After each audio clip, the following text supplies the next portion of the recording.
Now, let's get... You got a cigarette? Excuse me? A cigarette, a fag, a butt, a gasper, whatever you wanna call it. You got one?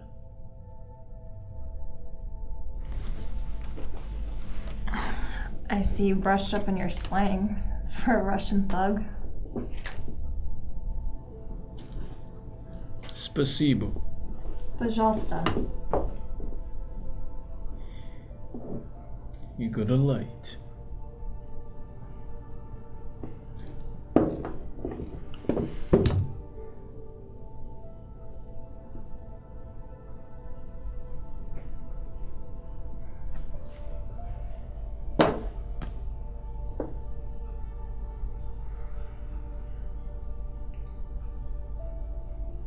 We can talk now.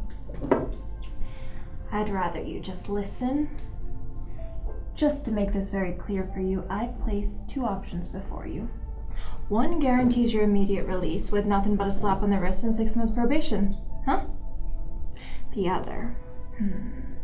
other paints a mark on your back so wide, it would take a crowbar to pry open all the dirty Sanchez hard-ons dying to take you up your tight culo as you spend the rest of your miserable life in county. You're coming a bit too hot, detective, don't you think?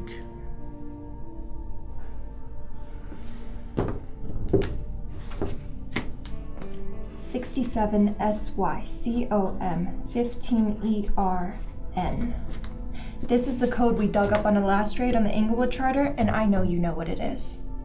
Solve this riddle for me. Help stop another home invasion of US officials, and I'll let you go. I can't, however, offer the same terms for the rest of your gang. Only terms they'll be discussing is between themselves and God while they're strapped onto a gurney spiked with needles, if you catch my drift." Yen is to catch. Do you understand? It means I don't snitch. What is it with you, Pavel? Is your own country not good enough for you to fuck up and maim?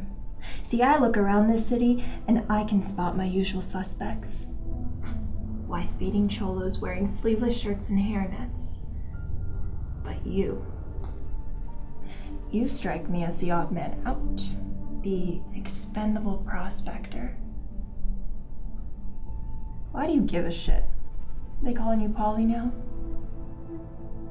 As I said, I'm not a rat. This is your case file. If you don't cooperate, I will exploit your every little detail, churn out every backstory, manipulate every black mark on your record. You will become Interpol's most wanted. Now, give me the fucking code.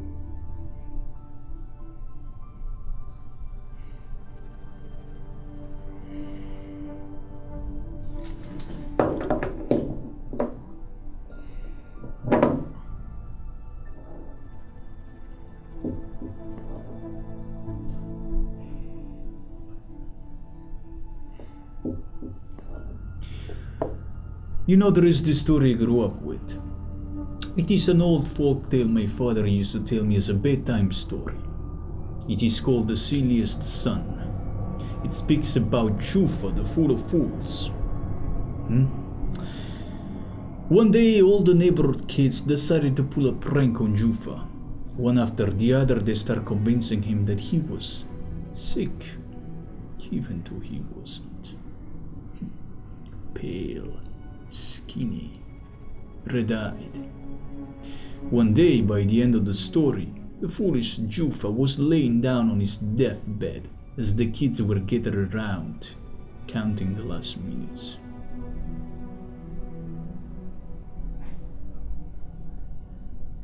Nice pitch, but what's your point? Do I look like a foolish Jufa to you? My father was a scared little man who walked around as a tough guy. Well, listening to him telling me this story convinced me that I was gonna be a complete opposite. Smart, quiet. I have strolled into your pride lands. I have taken a shit on your front lawn and I bought your Johnny Law with his own money. I don't threaten. And I could have snapped your little brown neck when you were lighting that cigarette. So what do you do? I bite my tongue. I'll make you talk. I listen. Or what?